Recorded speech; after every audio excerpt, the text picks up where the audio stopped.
Hey, Aaron, how's it going? I'm excited to be back in the thick of it. Yes. We've got a new season. Long time no record. Season 5.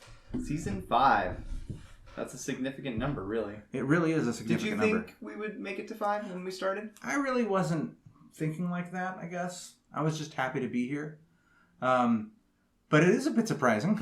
Yeah, it's a significant body of work at this point. Yeah. What's nice is that at this point, when I have conversations with people I know about interesting topics, yes, I can just say, here, we did an episode on that. And I can let them do the homework. Yeah, I'm working on a book project, and for a recent chapter, I included 2 footnotes that pointed to our podcast. Hey! So, all right, primary research. How about that? We're a source. We're a source, at least for ourselves. That's a place to start. Hey, the number of times I've cited myself in journals that I've published. So in season 3, we did a book. Yes, right. David I recall. McKay and I saw your copy as I walked into your house 20 minutes ago. The Making of Modern Mormonism. Yeah. Season 3 was kind of a different season because we did that. Most weeks, most episodes, it was focused on one chapter. Or at least directly connected to a chapter. Right. But our other seasons, we've been kind of random. Like we've been doing stuff that we were interested in. Right. That kind of thing. And so, let's switch it back in the other direction. We've got a source for season 5. We do have a source. This is courtesy of friend of the show, Dula, who gave us his copy of BYU Studies Volume 60, Number 3. Yet to be revealed, open questions in Latter-day Saint theology, and suggested it might make a good season, and as it ends up, we agree with him. It would make a good season. It is a bit cheaty to use somebody else's research. But kind of not. Kind of not. Also, like, if everybody was doing something original, there's no way to grow upon what's been done before. Plus, the mission, as you will see as we talk about this source, is different than our show, in certain critical, interesting areas. And yet, it is highly similar to what we do at the same time. Yeah, it is. It's great. So, let's first talk about BYU Studies. Yes, okay. Okay. BYU Studies is a journal, right? It is. Of scholarly research.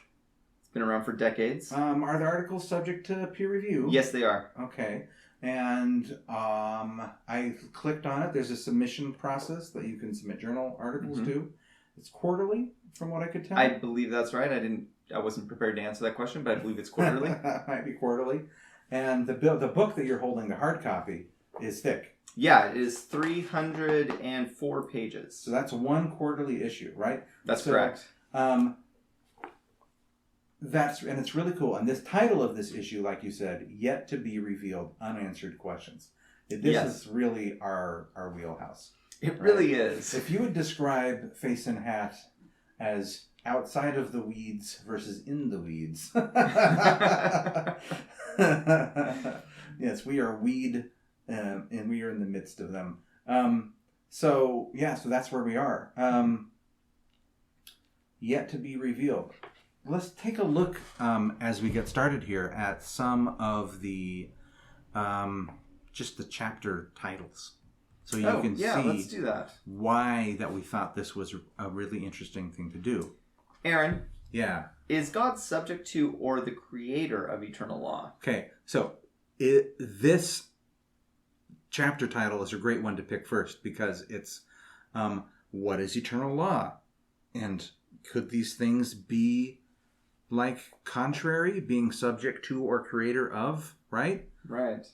Pick another one. Hey, Aaron. Yeah. Is each atom an agent? Okay. I remember having, on my mission, hearing a talk about this specific subject, about how whether or not individual atoms have agency, right? Which is just nerd. Which is just a bizarre. It's such a bizarre thing to say, and yet it is these interesting, distinct. I don't know about distinctly Mormon, but it is. It's kind of distinctly Mormon. I mean, maybe not totally uniquely Mormon, but definitely distinctly Mormon. Yeah, yeah. So, in other words, can atoms act for themselves? Yeah. Which is just nuts, but great. And yeah, and most of the chapter titles are questions like this, or essay titles, perhaps I should say. And I really am interested just how limited postmortal progression might be. To me, I think that's a really fascinating question. I look forward to talking about that again. Here's a couple chapter titles that are exactly things that we've covered in the past, right? Okay, let's hear them. Is the Bible reliable? A case study. So, and specifically, were King Josiah's reforms a restoration from apostasy, or a suppression of plain and precious truths? Why not both? And when I first read this, I thought I knew what it was talking about. I thought it was talking about how King Josiah, how the book of Josiah with the whole march around, Jericho. We did. Oh, Joshua, the book of Joshua. So we're going to cut that from the episode. Or maybe not, because it's kind of funny. But here's one. Will things get better or worse before the second coming? We have talked about that. We've talked about that. More than one episode. Yeah, it's one of my absolute favorite subjects. And so hearing some scholars talk about it would be great, right? Yeah. Here's the King Follett Discourse, pinnacle or peripheral, right? Yeah. And some things like that I don't really think are that important, but are fun to talk about, and we haven't. Like, was Jesus married? Yeah, the epitome of something that is not that important, but also very interesting. Or kind of important, I guess, depending on who you talk to. Yeah. Maybe it is really important. If we do that one, I will tell the story of someone who thought this was really important. Right. Okay, so those are some of the topics. And here's what we're going to do, dear listener. Today, we're going to talk about the introduction to this issue, and we're going to talk about the first chapter of this issue. But going forward, we're going to invite you, dear listener, to either join our Discord server or message us on Twitter about which ones of these you'd like to go into, right? There are 20 total essays. I think that's more than we usually do in a season. It's definitely more than we do. We aim for about 10 episodes a season. Yeah, so it's about 10 double. to 12. It doesn't mean we couldn't do this again. Yeah, we might if it's going well. Yeah, we make no guarantee that we'll cover them in order or that we'll cover them all. But I do want to at least tell you which one we're doing next. Generally. Yeah, we will make an effort to make that decision before we end an episode. But so why did we think that this would be a fun thing to do? Well, I like the idea of having a structure to hang a conversation on, right? I wouldn't consider this, dear listener, a book review, right? No. We will be engaging with, and that is kind of what the essays do too. To consider what it says in the introduction. The essays here are not prescriptive; they're descriptive. They're not telling you what to think; they're just describing what has been thought. These essays do not promote, they present. It's not trying to say what Latter-day Saints should believe, it just shows what they have believed and the conversation around some of these complicated ideas. You don't have to have listened to our show to know that there are very complicated answers to that question, like what is women's relationship to the priesthood? There's lots of answers to that question, and it is not settled. Mm-hmm. So there's a couple critical points I wanted to point out there. One is that the topics presented in this issue are specifically matters of, I want to say doctrine, but I'm not sure that's the right word. When we get to the first essay, we will discuss whether or not they're doctrine. Actually, it's really interesting how they're carefully positioning themselves as essays about theological questions and not doctrinal questions. And then in the first essay, they show how we don't even exactly have a super clear definition of what doctrine is. Yeah. So let's call them theological persnickety instead of doctrines. But the point is they're not settled. They're not settled. The things that we're going to talk about, some things in the scriptures are very clear. Some things feel settled among the current. One of the examples they give in the introduction is it's no longer a question of whether or not Adam is the father of our spirits as well as our bodies. We've reached a conclusion on that. The answer is no, and we've moved on. It doesn't go in the book. It's a matter of settled law. Yes. As we'll see in the whether or not later. Jesus is married is not something that we have received any clear answer to. Yeah, that's right. And why spend time on nonsense that we don't know the answer to? Besides that it is fun? Besides that it is fun. Tell me, Aaron. Well, besides that it's fun is this quote from Joseph Smith, which I thought was awesome. And this is again from the introduction, right? Yes. When you climb up a ladder, you must begin at the bottom. This is from Joseph Smith. And ascend step by step until you arrive at the top. And so it is with the principles of the gospel.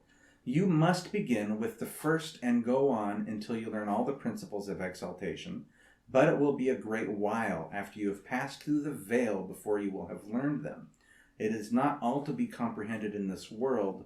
It will be a great work to learn our salvation and exaltation, even beyond the grave. Mm. Right? And that word there, it will be a great work to learn our salvation and exaltation. Right? To me, that's one of the reasons to do this. Okay? Is that this is the stuff that may not be salvific. Oh, it's a fun word. We're going to use that word later. Not meaning that it may not save your soul, right? But it's the kind of stuff that is part of our whole universe as Mormons, right? Yeah, we are big believers in collecting truth. That's maybe the most constant drumbeat of our show, is all truth belongs to Mormonism. And so maybe this stuff isn't necessary to know now, and it's okay if you don't, but you should be learning something, so why not this? Okay. Let me say the other part that I was going to say. I was going to say how one way that we can deviate from their purpose, right? From who's their purpose? The scope of this, quoting from the thing, okay. The scope of this publication follows its purpose, which might be helpfully described by comparing it to what it is not. Okay, go on. It is not prescriptive, but descriptive. And this is exactly what you were just reading, right? It's not face and hat. It is not. Go on. I apologize. Right? Okay, continuing where you were reading before. The publication seeks not to fuel doctrinal disputes, but to diffuse them. There is no ammunition for those wishing to bring a contested doctrine into definitive resolution, or to bring the spirit of contention into a Sunday school class. Our purpose is exactly the opposite. To model examples of respectful consideration of various points of view. So their goal is to talk about the views, yes, right?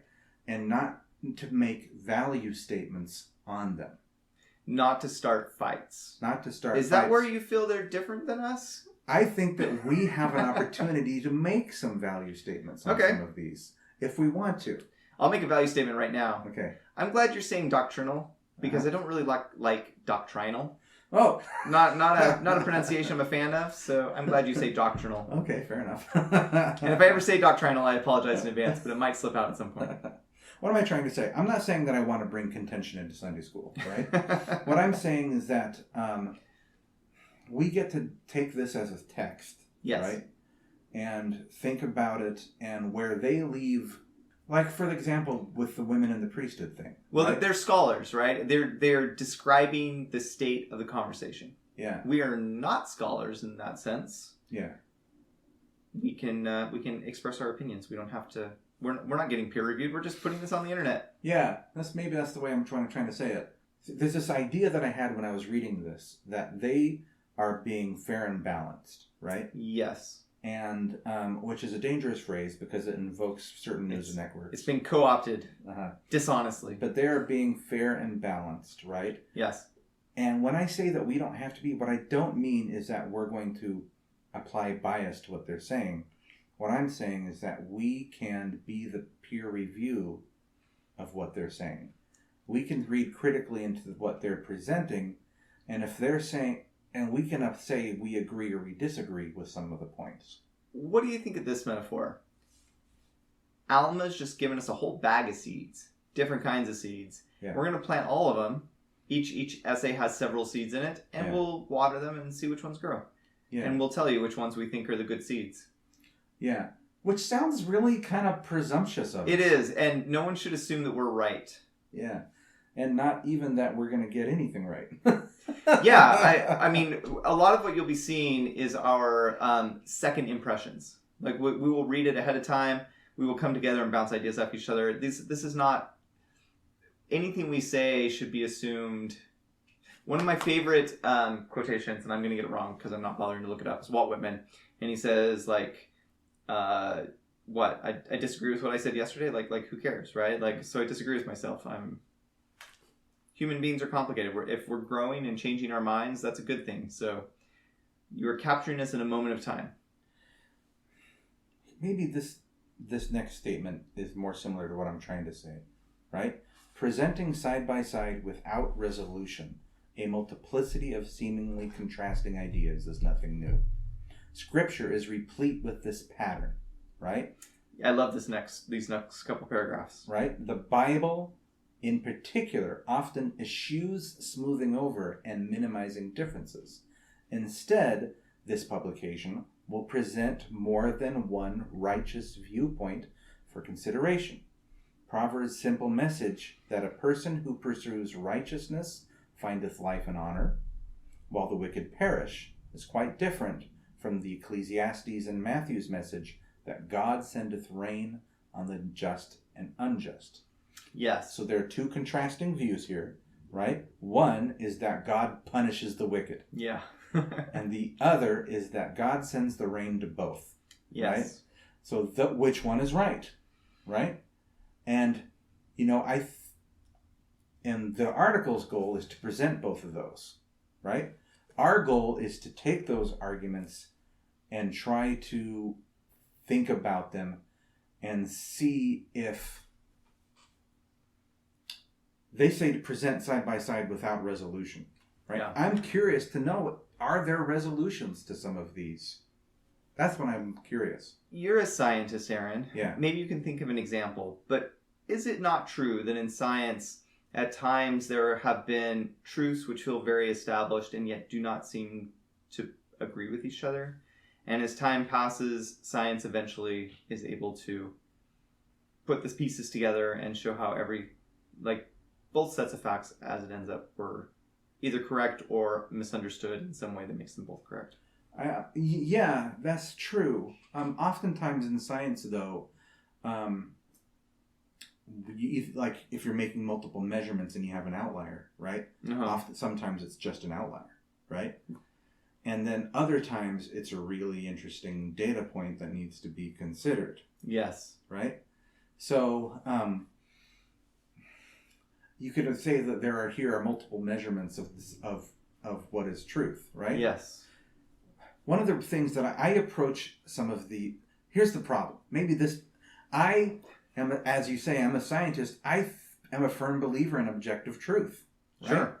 That's your job. If every one of these chapters says this might be true or this completely different thing might be true, right? Yeah. That's frustrating. Resolution, please. I have my minor chord, I play another note, and now it's a major chord. Where's that second note? Yeah. That's a fun point. Some of them are binary, right? Like, is Jesus married? That's probably a yes or no question. Yeah. But I don't think that's one that you will get upset about if we can't resolve. No. Maybe I'm wrong. But this one about justice, that drives me crazy. Yeah. I'm teaching seminary now, right? Yes. Congratulations. We should mention that in our first episode, that Aaron's now the seminary teacher. Yes, and you were... I don't know how you did seminary and also record the show a few years ago. Well, that's why I was picky about which days we met, because I was tired sometimes. But... we're doing Old Testament right now. Yeah. Right? And darned if we aren't reading in Ecclesiastes. I love Ecclesiastes, but a lot of people hate it because it doesn't seem very nice. It's exactly nihilism, right? I would argue no, but that sounds like a different episode. Like I really do love Ecclesiastes, and I'm not big into nihilism, so. But that's another conversation. But you're right. Like, optimistic nihilism. On what it says is a lot of what it says is the opposite of what people come to religion for. Yeah. Which is part of what I love about it, because I kind of like the complexities and the uncertainties, and I need my religion to recognize that. But that's not what everybody wants. And gosh darn it, if the Bible is really good at giving people what it wants because it's really good at giving people everything, which means if people read the whole Bible, they don't get what they want. If that makes sense. Yeah, it does. And I should back off of my statement a little bit, right? Which is that I want resolution. I want to just talk about this stuff because it's fun. Right? Yes. But a lot of it actually is really meaningful to me, right? Sure. When, as I was saying about seminary, one of the things I tried to draw out of the kids when we were reading the prophecies of Babylon and how God will smite the wicked, right, is what? Yeah. And I did. I hope I got that through to that, because it's crazy that God would smite the wicked, right? I look around and I see zero smiting. Yeah. And but it's so that's an interesting contradiction, right? Yeah. When I think about a loving God. I think it also says a lot, and this will probably come up in more than one of their essays. And we've talked about this a lot, but a lot of it has to do with the changing perspective of humans through history and how we think about other people and what we think about God and how that changes our interpretation of God's role in the world. And so a lot of things I think are hard to be settled because the people considering the question today are different than when, say, Martin Luther was complaining about the Epistle of James. Like, he had his reasons, and it's a different era, and some people say similar things to him, and other people say different things than him, and it'll always be that way. It's always going to be a conversation. This is probably true of every human endeavor, but it seems like in theology, it's until the celestial kingdom, there is going to be uncertainty and disagreement and room for discussion. So let's embrace the chaos. Yeah, that's one of the topics, I think, is... remember that title. That doesn't mean it's not real. Oh, there's one about what is the nature of God's progress? Is that the one you mean? Yeah. Something I liked was the end of the introduction. It quotes Joseph Smith's famous quotation, by proving contraries, truth is manifest. And in the footnote, I learned some things about that quotation, which I hadn't known. Go ahead, and what's the quotation? Here's the full quotation. And to set it up, Joseph Smith had sent a thank you letter to a gentleman who had put together a book which was different religions explaining themselves. So Joseph Smith had the opportunity to explain his faith, his religious tradition that he was founding, to a broad audience, and the editor just put it in. And so Joseph Smith sent him a thank you note. He thought it was a good way to do it. And the full quotation is this: "Although all is not gold that shines, any more than every religious creed is sanctioned with the so eternally sure word of prophecy, satisfying all doubt with, 'Thus saith the Lord,' yet by proving contrarieties, truth is made manifest." So a couple interesting things about that. One, he said contrarieties instead of contraries. I'm glad we've cleaned that up in our tradition. Two, in the letter Joseph Smith sent, that most quoted portion about by proving contrarieties, truth is made manifest, is also marked as a quotation, which suggests Joseph got it from somewhere else, though apparently nobody's found where he got it from, so who knows. Mm-hmm.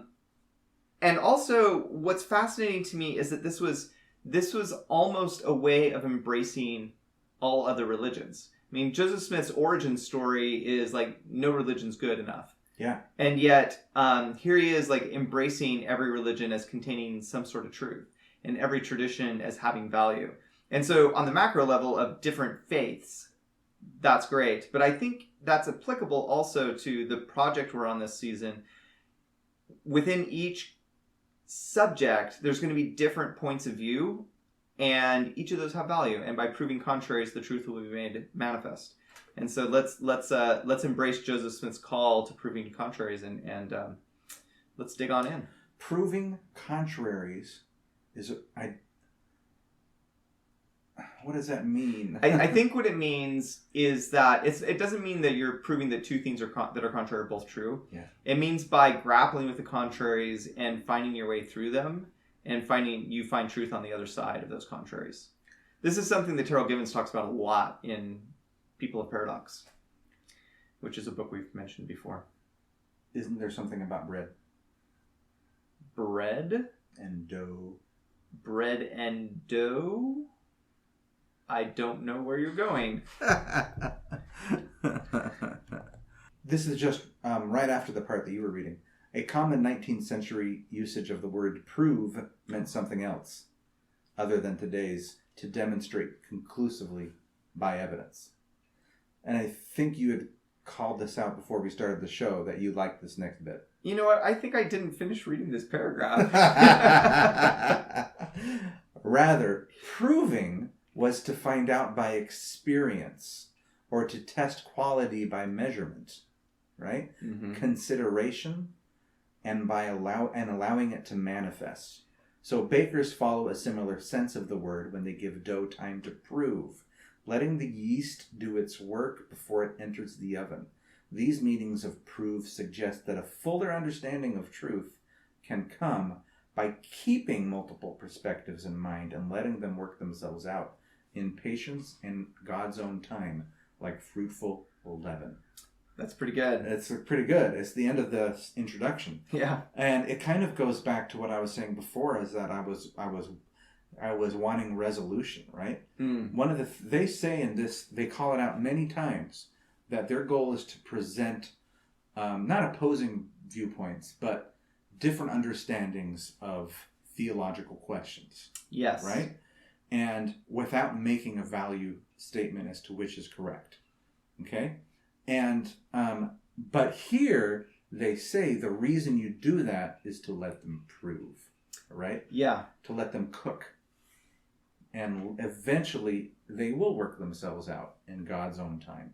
It could well be that the debate, like the within the church debate, has value in helping us grow and preparing us to understand something. I think that what you're saying is that it's being done on purpose. I'm willing to accept the possibility that it's not that God is lazy or that we're not worthy, but that there's value in us not knowing things. Yeah.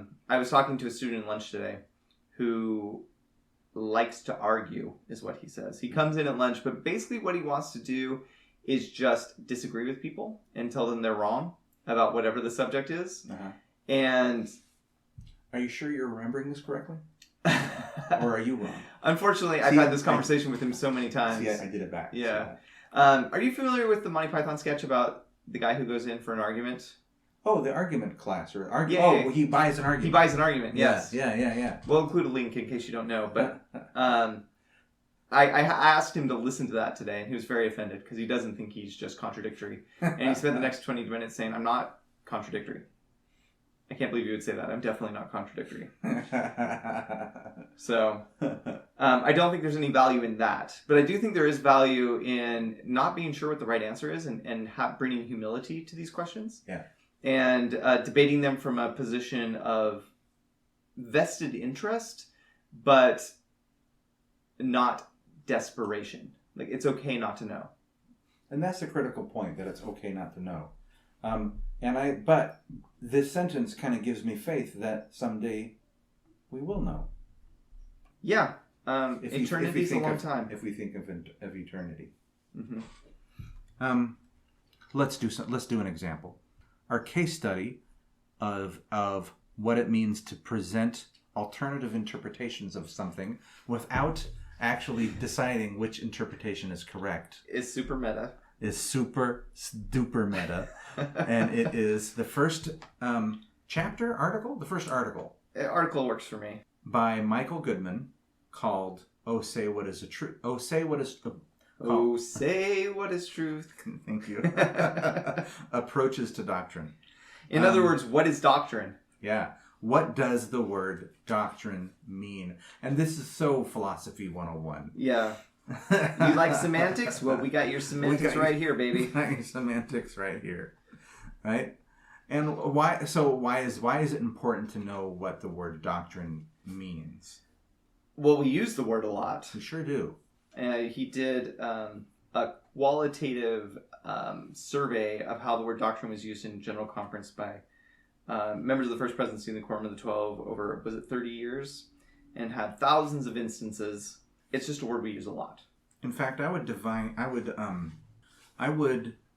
separate this into a couple different sections, mm-hmm. right? First, what he does is he does primary research. Yes. Right? Where he does what you just said, is look at the usage of the word doctrine over the last 30 years in conference talks. Yeah. And try to figure out a way to distinguish between things that are not doctrine and things that are. But then he does a survey of other people's perspectives, how other people have defined what doctrine is. Okay? Yes. So before we get into that, I want to first quote why this kind of thing is important, right? Remember what I said earlier, I am a firm believer in objective truth, right? Yeah, you claim. I'm getting that phrase from The Good Place, objective truth. It's possible. It's callback. It's a callback. I feel like The Good Place has that phrase in it somewhere. It's a smell. It's a smell. Is objective truth a smell in The Good Place? It is. In The Good Place, Chidi smells objective truth. And I think it smells like warm pretzels. That sounds familiar, yes. So, statements by church leaders abound, extolling the virtue and power of truth. But such statements often beg the question, what is truth? Scripture says that truth is knowledge of things as they are, and as they were, and as they are to come. Church curricular material further states that divine truth is absolute reality. It's my favorite kind of reality. And truth is eternal. In theology of the church, truth is intrinsically connected to God, right? So we're going to start with the word truth, right? Which is what I thought this article was going to be about. But it ain't. It isn't really. It isn't. It's about doctrine. Yes. Okay, and doctrine is different. Yes, which is a very fascinating point, and I'm convinced of it. Okay. It is true that your shirt is sort of a burgundy color. Yeah. That is not doctrinal. It is not a doctrine. It's not It may be true that it's a fantastic shirt that my wife picked out for me, and I love it. But that doesn't mean that it's doctrine. Yes, not all true things are doctrines. Okay. But all doctrines are true. They should be, yeah. If we've identified something properly as a doctrine. Yes. Okay. So, what is in you? Who cares? Well, I think it is important because it leads to some confusion, right? Because we talk a lot in the church about doctrine being unchanging. Yeah. But, Aaron. Yeah. I hate to tell you this. Yeah. You know why your shirt color is burgundy? Uh-huh. Because that's a kind of wine, and that's the color. Do you know who drank wine? Jesus. I sure did. So if doctrine is eternal and unchanging, and the word of wisdom is a doctrine, then we have a problem. Yeah. So this is why it's important to identify what is doctrines, right, and what is practice or policy, because the one is satisfying. Right? Doctrines, they really are, when you learn them and you feel the Spirit, right, and the truth testifies to you from God, there's something like, I would even say, if you don't mind, religious about it. Right? But when something is not a doctrine, but has been upheld for hundreds of years, right, that puts up the kind of paradox that can lead to doubt and apostasy. Yes. A classic example we've talked about on the show is the 1978 revelation on the priesthood. Yeah. That was not a doctrine. It was never doctrine, because anything that at some point is not a doctrine is never a doctrine. Yeah. It was a policy. It was a bad policy, almost certainly caused by the weakness of human beings. But it was taught and described as doctrinal. And so when you go switch around doctrines on people, it's painful, because doctrines are supposed to be true and unchanging.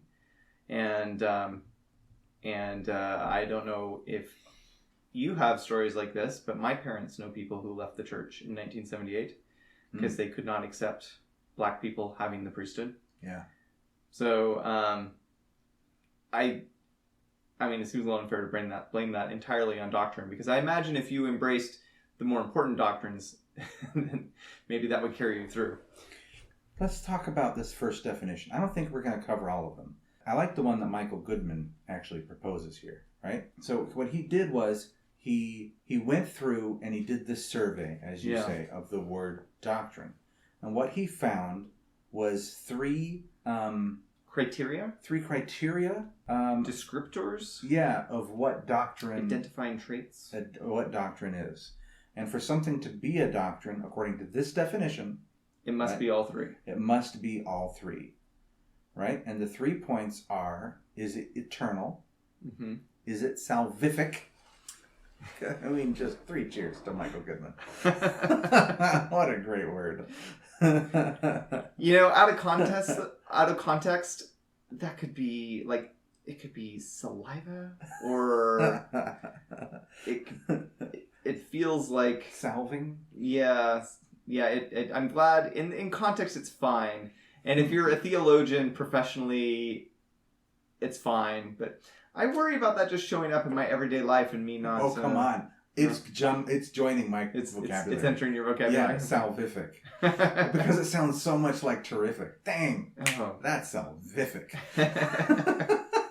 Come on, see that on the side of the can. I'm not saying it's not a good word. I do like it. All right. I just, And I'm not sure it's going to become an everyday word for me. And then the third criterion is it being taught by the first presidency and quorum of the 12? And this is figure 1, which is great. We have figures with figure legends. Yeah, he has nice pictures that he drew to describe the various ways of identifying doctrine other scholars have proposed. So what's cool about this particular definition is that it follows directly from first presidency and the quorum of the 12 apostles, teachings. For each one of these, he has specific examples where they talk about what is doctrine and why is it, and what, when you look at a truth, you can describe it if it's doctrine. Let's just go over them really quickly. Is it eternal? So what does it mean for a doctrine to be eternal?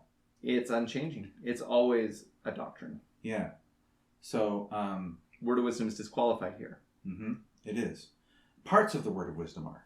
That's an interesting point. Yeah. Yeah, perhaps not all of the word of wisdom. Let's not throw the whole thing under the bus. Yeah, I don't intend to be doing that, but yeah. But is it okay, so that's eternal. That makes sense. Mm-hmm. I think that this is really a prerequisite of religion, right? I need to know eternal truths. That's why I'm here. Yeah. Right? I need to know that God is the eternal Father. Yeah. Right? I need to know that Jesus Christ died for my sins. I need to know what that means. Yeah. And I need it to be eternally true. Right? That's why I'm here. Okay? The second one, is it salvific? Okay? Yes. If it's not relevant to your salvation, then it doesn't reach the high bar of being a doctrine. And one of the things that Michael Goodman? In his bio doesn't say. Bio doesn't say. One of the things that Michael Goodman says... Let's call him Mickey. I would not presume. I am certainly not on that first name basis. But one of the things he says is that these definitions are often useful in their exclusionary form. Yes, it's a little easier. I mean, there are borderline cases where it's hard to say exactly what is salvific. Yeah. Because if you must obey the commandments for salvation, just as a proposal that I think is debatable, but if you must obey the commandments, and if the word of wisdom is currently a commandment, then it's salvific because you must obey it to be salvationized. Perhaps David A. Bednar explained this most cogently. A gospel doctrine is a truth of salvation, revealed by a loving Heavenly Father. Gospel doctrines are eternal, do not change, and pertain to the eternal progression and exaltation of Heavenly Father, sons, and daughters. Doctrines such as the nature of the Godhead, the plan of happiness, and the atonement of Jesus Christ are foundational, fundamental, and comprehensive. The core doctrines of the gospel of Jesus Christ are relatively few in number. And then later it says, saving doctrine, saving truths, or essential to or for salvation. Right? I like this idea of them being relatively few in number. Something I've noticed former members of the church say a lot online is that statements like something like the Boyd K. Packer statement earlier in this article that procedures, programs, administration change, but principles, doctrines don't change, that sort of thing, is that it's just a way to change things and say, well, those were never doctrine in the first place.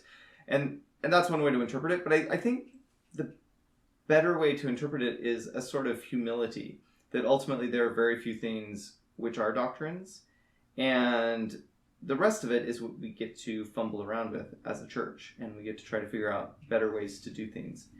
And I think that you can interpret all these statements by the leadership of the church as a sort of humility, that they are willing to limit the number of things that they are confident enough on a definitional level to call doctrine.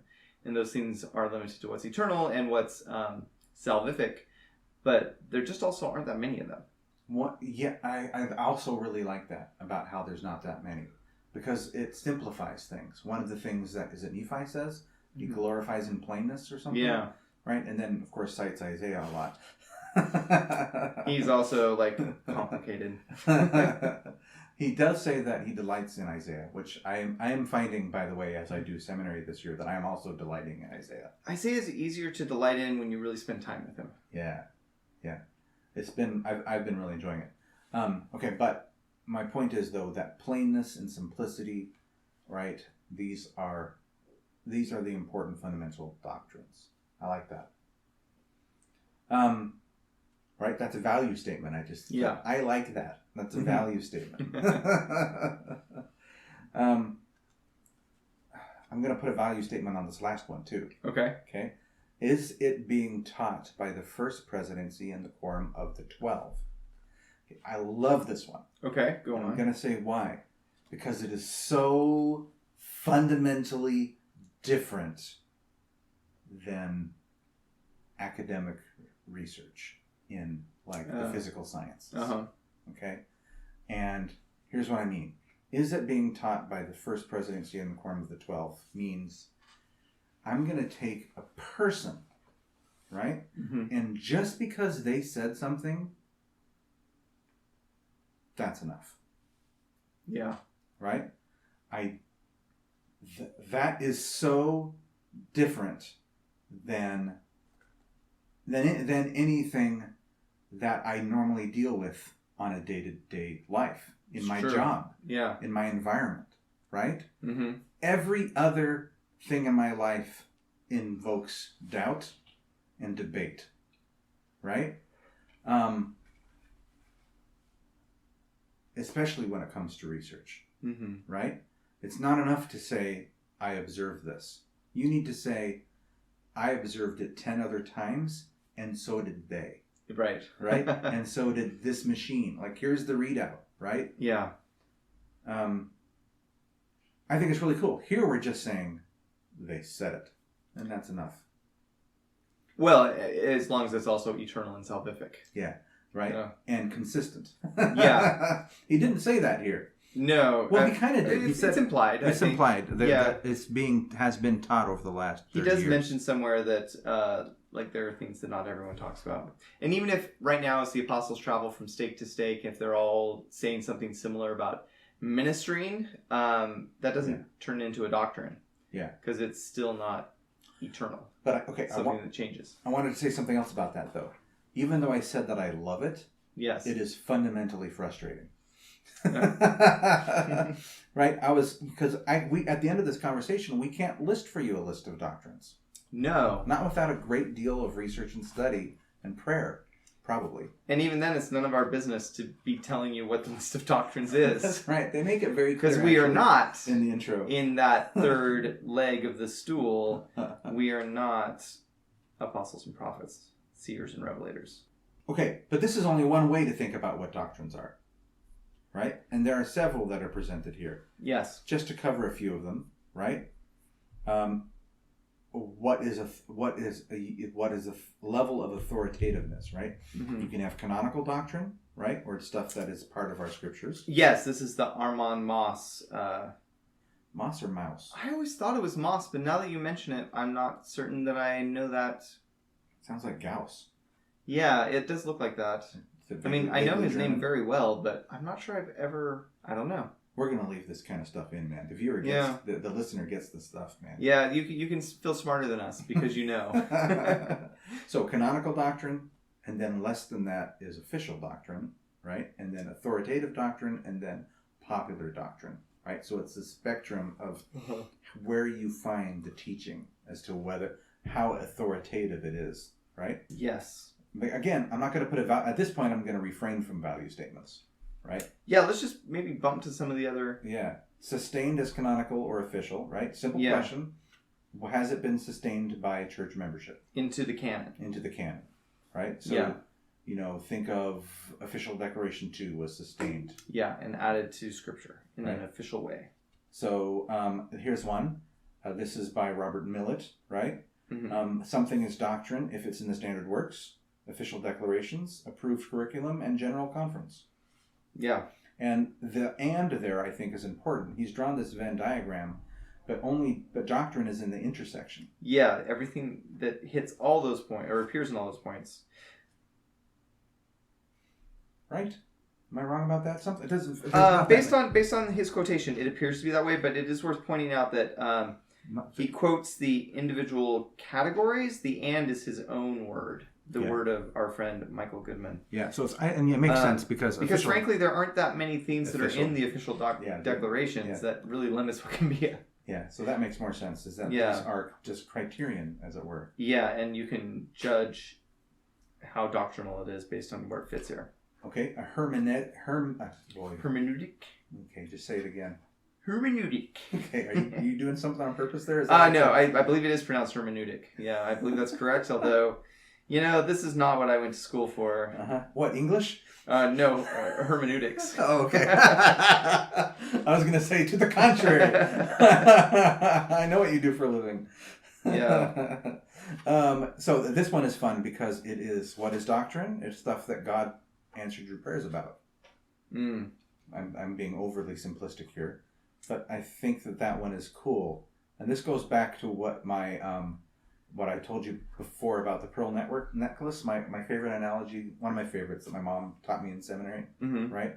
Which is every time you have a doctrine that you don't know about, you pray about it if you get an answer, right? And then you tie a little knot around it on your pearl necklace. So when you have some kind of faith-destroying crisis, right? It doesn't fall off. When it breaks, the pearls don't scatter all over the room. There are some things you've already locked in. Oh, that's interesting. And you can look back. No, I know that Christ is real. Yeah. Right? I know that the Book of Mormon is true. That's I had these answers before. Yeah. I like that. So that's kind of what they're going on in here. And then I think we're kind of out of time. But there's one last one, which is from core to esoteric. It's very similar to the Armin Maas version, just unchanging truth, shaped differently. Supportive and so core, supporting, policy, and esoteric. Yeah. Right? And I think it's really good because it's this is the last bit of the thing, right? Mm-hmm. He's quoting Joseph Smith. I never feel to force my doctrines upon any person, and I rejoice to see prejudice given away to truth, and the traditions of men dispersed by pure principles of the Gospels of Jesus Christ." Unquote. In this spirit, each member has the right and responsibility to, quote, "seek learning even by study and often and also by faith." Unquote. Yes. So in other words, here are some tools. Use them to distinguish between doctrine and non-doctrine. Which is a very Mormon way to go about this. Yeah, it is. That's kind of how I want to approach these various articles. Yeah. Right? I want to talk about them, see where we agree or disagree. And I feel like I'm going to learn a lot. And I hope, listener, that you come along with us. It's going to be fun. Yeah, it'll be good. Okay, Eric, before we wrap up. Yes. Before we wrap up, 2 questions. 2 questions. First, if you're not a member of the Church of Jesus Christ of Latter-day Saints, but you enjoy listening to our show, of which there's a few, and we enjoy having you. Yes. Why would you care about a bunch of Mormon-specific debates? Probably for whatever reason you're here already. But honestly, like the journey is... I don't know about you, but I don't listen to a lot of podcasts, but one of the ones I listen to is about legal issues, and I'm never going to be a lawyer. I don't want to be a lawyer. the details of like obscure legal points don't have much direct effect on my life, but I find the progress of listening to people explore the ideas within the legal field quite fascinating. So maybe it's a similar experience. I think that there's, even if you're not LDS, that there are definitely reverberations of the philosophy that we're going to be talking here, right? Sure. I think in many religions. So I think that there's going to be things to find. Most of this stuff is not unique to us. And even things that might seem to be unique to us, for instance, the article on the Book of Mormon translation process, have broader applicability. Okay. And what are we doing next time? Well, have you ever seen Pollyanna, the Disney movie from the 60s? Oh, man. Not on purpose. Okay. I think I remember commercials for it, and it looked so ponytail. Yeah, that's accurate. And Pollyanna is just, she's so nowadays I would probably optimistic in all ways. But my favorite part of that movie, which I have not seen since the year 2000, I remember very clearly the last time I watched it. I saw it several times as a child because my sister loved it. But is the preacher, they go to church, and he's a grumpy old preacher, and his sort of slogan is, "Death comes unexpectedly!" And he says it over and over again, and he makes the chandelier shake. He says it so loudly. But you know what, Aaron? Yeah. Death often does come unexpectedly. Indeed. Maybe we should worry a little bit about what happens after we die. Okay. Which means we have a pair of articles, one called How Limited is Postmortal Progression, which is about you, and What is the Nature of God's Progress, which is about God. But they look like they might be connected. So we don't know if we're going to do them both in one show or if we're going to split them up, but that's kind of where we're going next. TBD. Yep. And again, join us on Discord if you want to talk about what things that you want to see. In the show notes, you'll see a link to the table of contents for the issue and the articles that we cited today. You can follow me at Aaron Brewster. And I am THMAZING at the whole Twitter place. Yep. Or you can follow us at Face and Hat for the show. And do join our Discord. It's not super active, but we are there, and we are interested in talking with you, so please join us. Our music is by Daniel Foster Smith. And that's it. Thanks. Bye. Bye.